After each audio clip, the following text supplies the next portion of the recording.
Welcome to the Expert English Podcast, your one-stop show to speak smarter, sound clearer, and master real-world English.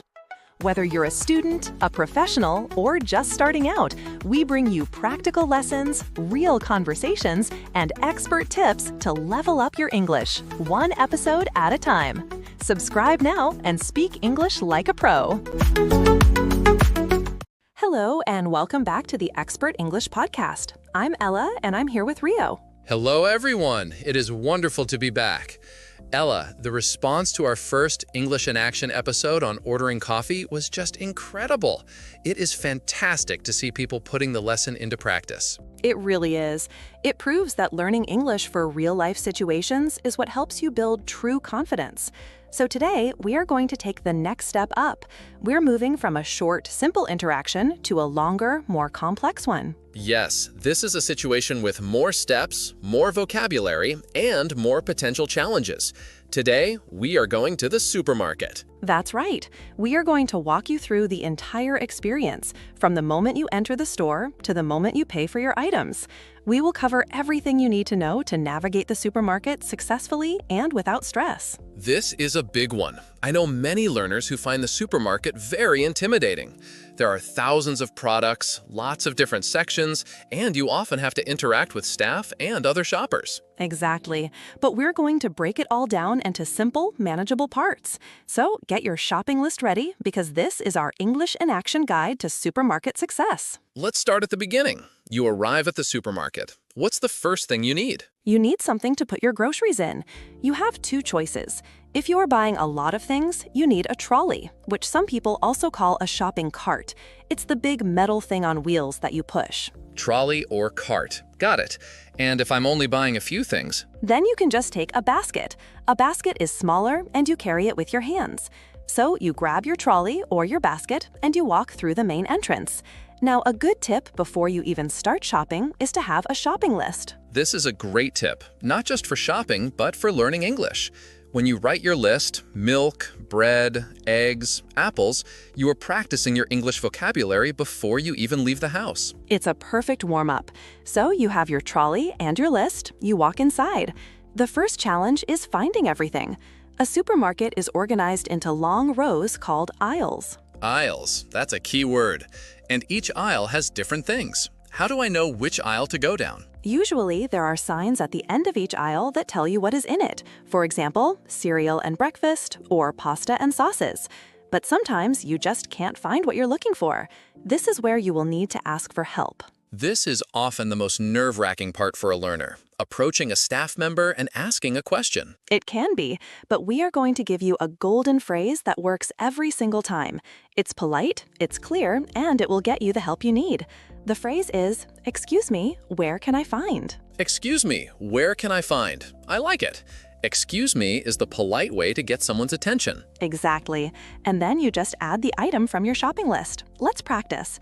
Imagine you are looking for pasta. What would you say? Excuse me, where can I find the pasta? Perfect. Let's try another. You need to find shampoo. Excuse me, where can I find the shampoo? Excellent.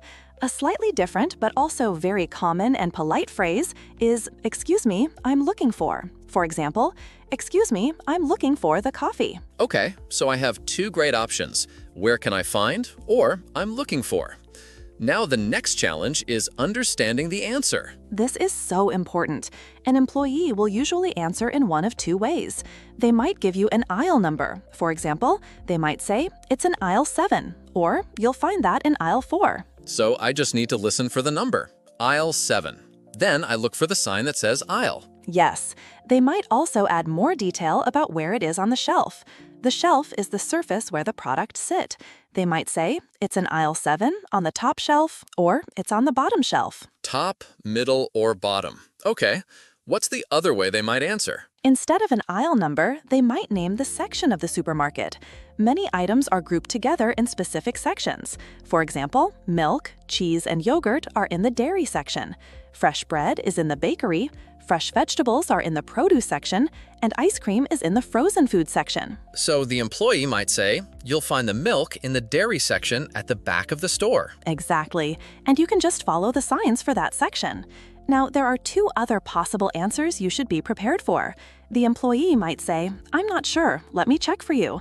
This means they are going to help you find it. That's a very helpful answer. Yes, but sometimes they might say, "Sorry, we're all out of stock." Out of stock. That means they don't have the item anymore. It's sold out. Correct.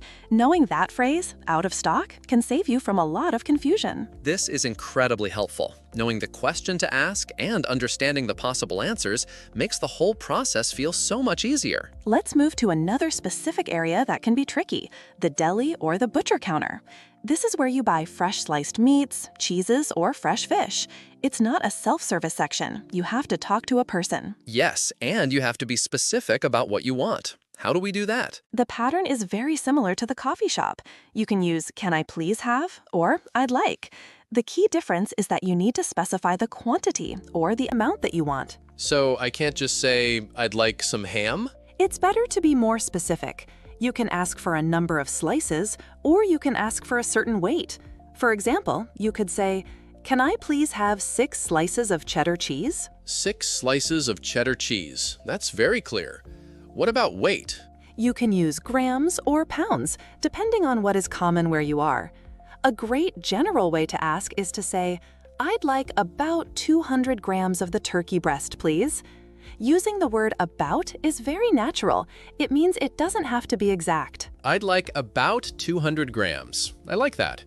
The employee at the deli might also ask you a question. I've heard this one before. How thick would you like the slices? Yes, they are asking if you want very thin slices or thick slices. A perfect, simple answer is, "Not too thick, not too thin, please."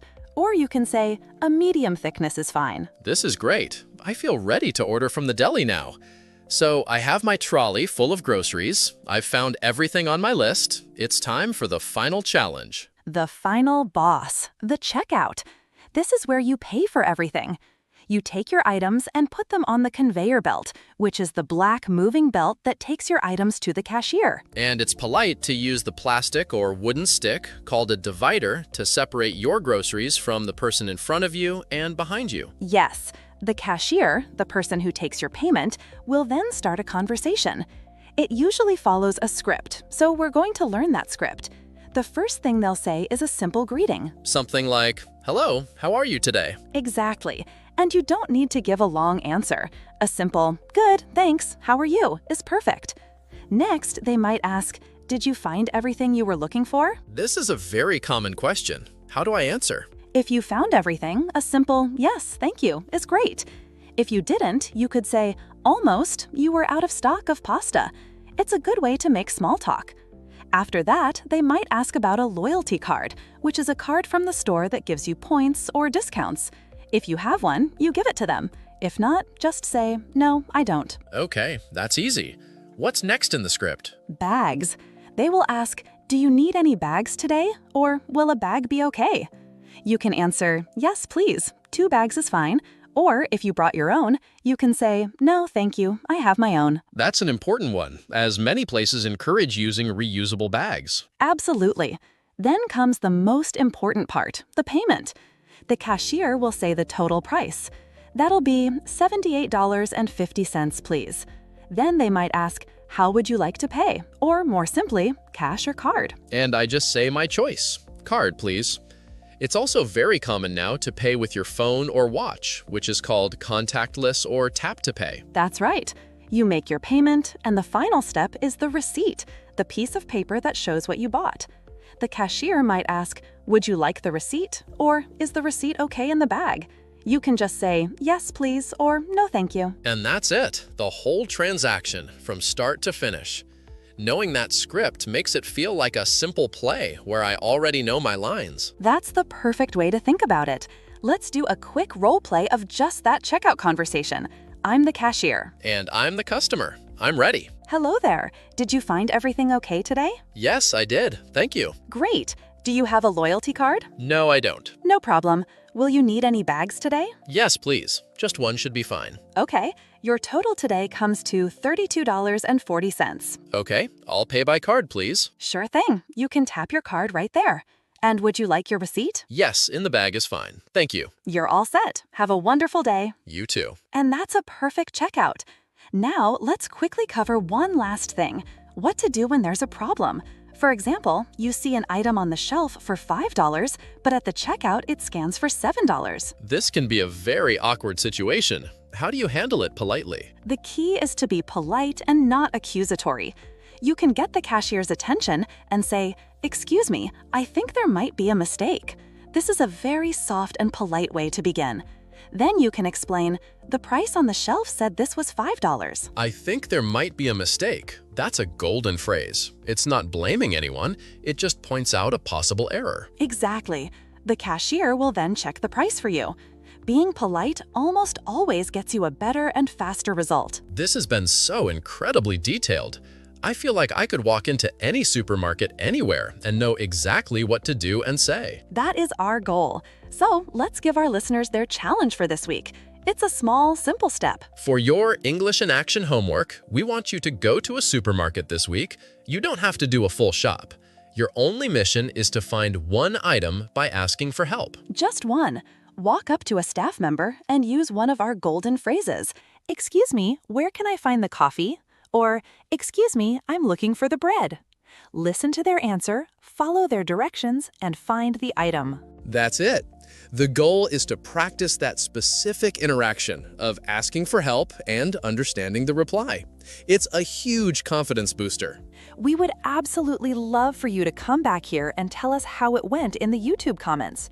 What did you ask for, and what was the employee's answer? Sharing your experience helps everyone in our community. Thank you so much for joining us for this deep dive into the supermarket experience. We hope you found it useful. Please subscribe to our channel so you don't miss the next episode in our English in Action series, where we will be tackling the world of public transport, buses, trains, and asking for directions. Until then, keep practicing your English in the real world. Have a great week, and bye for now.